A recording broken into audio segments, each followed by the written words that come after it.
Have you ever looked at a piece of gear and wondered what it's really saying?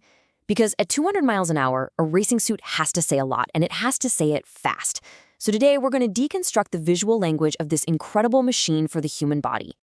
And this is our subject, the Perfect Choice Elite Factory Orange Racing Suit.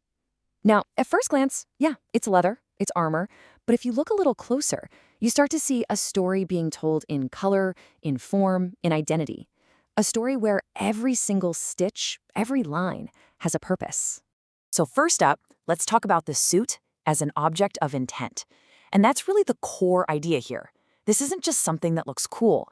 Every single element you see is a deliberate choice, a solution to a very specific problem. You know, Steve Jobs famously said, "Design is how it works." And that's true for a phone, sure. But for a racing suit, how it works is literally the difference between standing on a podium and a catastrophic failure. It is the absolute fusion of style and high-stakes function. So where do we even begin to break this down? Well, let's start with the first thing you notice, the language of its color. This suit is basically a canvas built for speed, and its color palette is doing some serious heavy lifting. The designers here are using a classic, super effective technique called high-contrast color blocking. The goal is simple, really. You need to create maximum visual impact from a distance, and that's absolutely crucial when you're just a blur flying around a racetrack. And just look at how that bold orange and that sharp black are used. They're not just there for decoration. They're like vectors, like arrows carving across that clean white base to create these powerful lines that just scream forward motion, even when the rider is standing perfectly still.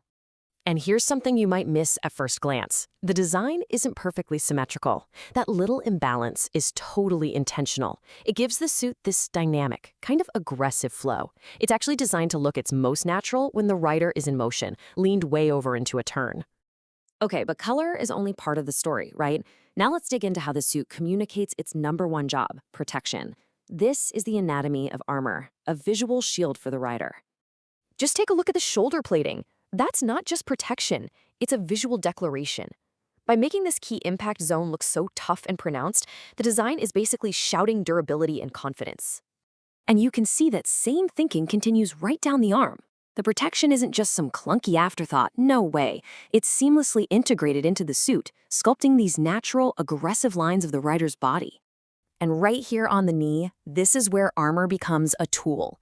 These knee sliders are literally designed to make contact with the asphalt at insane angles. This is where protection and performance become one and the same. So we've got speed, we've got safety. But what makes it a uniform? Well, that all comes down to the rider's signature, the branding and the identity that are woven right into the suit itself. You can see there's a really clear visual hierarchy going on here. The big logo on the chest, that's the main statement, the primary brand. And then it's supported by the smaller secondary logos, which create that feeling of a team of sponsorship. And that central logo, the one that looks like a gear and a shield, it tells you the brand's entire philosophy in one single image. The gear part says engineering, performance. The shield part reinforces that promise of protection. It's the whole message right there. But all those logos are for the team, for the sponsors. What about the actual individual inside the suit? Well, that comes down to a simple, powerful identifier. The number, 141. See how it's placed right on the shin for maximum visibility? That number transforms the suit from just a piece of equipment you can buy into a unique uniform. Out on the track, you are your number. So when you pull back and look at the whole thing, you realize it's not a random collection of parts at all. It's one single unified statement.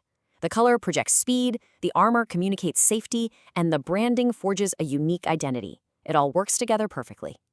And that kind of leaves us with a pretty cool question to think about, doesn't it? In a piece of gear that's so highly engineered, so driven by pure function, where does the tool end and where does the artist's signature truly begin?